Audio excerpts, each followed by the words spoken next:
पुण्याच्या भोर तालुक्यात आज वादळी वाऱ्यासह जोरदार गारांच्या पावसाची हजेरी झाली आणि यामुळे मोठं नुकसान जे आहे ते ठिकठिकाणी झालेलं पाहायला मिळतं। मी सध्या भोर तालुक्यातील वडगाव डाळाचे या गावात आलेलो आहे आणि या ठिकाणी पाहिलं तर योगेश निकम यांच्या घराचं सुद्धा या वादळी वाऱ्याच्या पावसात मोठं नुकसान जे आहे ते झालेलं पाहायला मिळतं। या ठिकाणी पाहिलं तर घराची भिंतीचा काही भाग या ठिकाणी कोसळला आहे आणि वरती बघितलं तर संपूर्ण छप्परच पत्रेच या घराचे उडून गेलेले पाहायला मिळतात। त्यामुळं या घरातली संपूर्ण संसार उपयोगी वस्तू ज्या आहेत त्या भिजलेल्या या आपल्याला पाहायला मिळतात। एका ठिकाणी पाहिलं तर अजून सुद्धा घरात मोठ्या प्रमाणावर पाणी जे आहे ते साचलेलं या ठिकाणी पाहायला मिळतंय। खुर्च्या ज्या आहेत ते घरातल्या मोडलेल्या आहेत, त्याप्रमाणे सोफा असेल किंवा इतर अन्य धान्य असेल, हातरून असतील घरातली, हे सुद्धा या ठिकाणी भिजलेलं आपल्याला पाहायला मिळते। त्यामुळं कशा प्रकारे अतोनात नुकसान जे आहे ते अवकाळी पावसाने भोर तालुक्यात केलं आपल्याला पाहायला मिळतंय।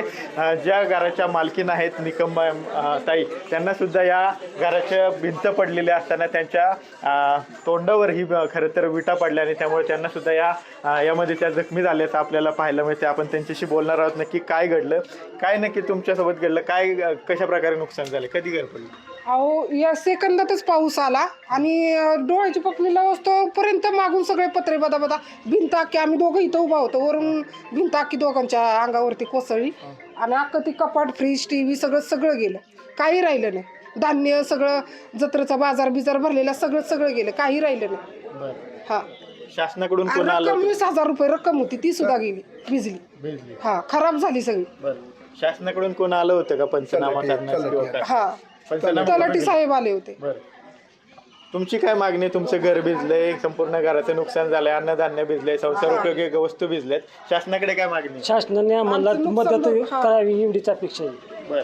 मदत करावी आम्हाला। काय काय भिजले तुमचं? काय काय? फ्रीज, टीव्ही, कूलर, गिरण, चक्की, सगळं, कपाट, सगळं धान्य आणि यात्रेचं भरलेलं। आपण पाहतोय की कशा प्रकारे या निकम कुटुंबाचं नुकसान झालंय। बाहेर पाहिलं तर संपूर्ण गाव जे आहे ते खरं तर या निकम कुटुंबाच्या मदतीला या ठिकाणी आलेलं पाहायला मिळते। अशा प्रकारे 2-3 घरांचे पत्रे या संपूर्ण गावात उडालेलं पाहायला मिळतात। त्यामुळं कशा प्रकारे हाहाकार या पावसाने एकूणच या घरामध्ये या गावामध्ये माजवलेलं आपल्याला पाहायला मिळते। या ठिकाणी पाहिलं तर पाऊस पडून जवळपास 1.5 तास उलटलेला आहे आणि 1.5 तास उलटून सुद्धा अजून सुद्धा या गारा ज्या आहेत त्यांच्या घरातील सोफ्यांवर आपल्याला पाहायला मिळतात। गारांचा खच जो आहे तो अजून सुद्धा या घराच्या सोफ्यावर आहे। त्यामुळं जे पत्रे उडून गेले, त्यानंतर जो पाऊस पडला, त्यानंतर घरामध्ये अशा प्रकारे पाणी जे आहे ते आपल्याला साचलेलं पाहायला मिळते आणि अजून सुद्धा त्यांच्या सोफ्यावर हा गारांचा खच सुद्धा असल्याचं पाहायला मिळते। त्यामुळं कशा प्रकारे या निकम कुटुंबाचं नुकसान झालं आहे हे आपल्याला पाहायला मिळते आणि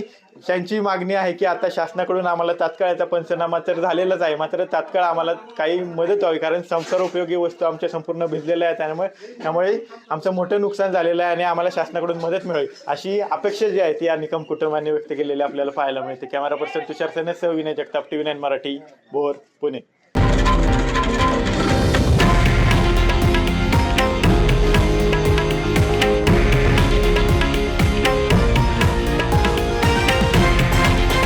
हे आहे देशातील नंबर 1 न्यूज नेटवर्क आणि आपण पाहत आहात TV9 मराठी, एकमेव।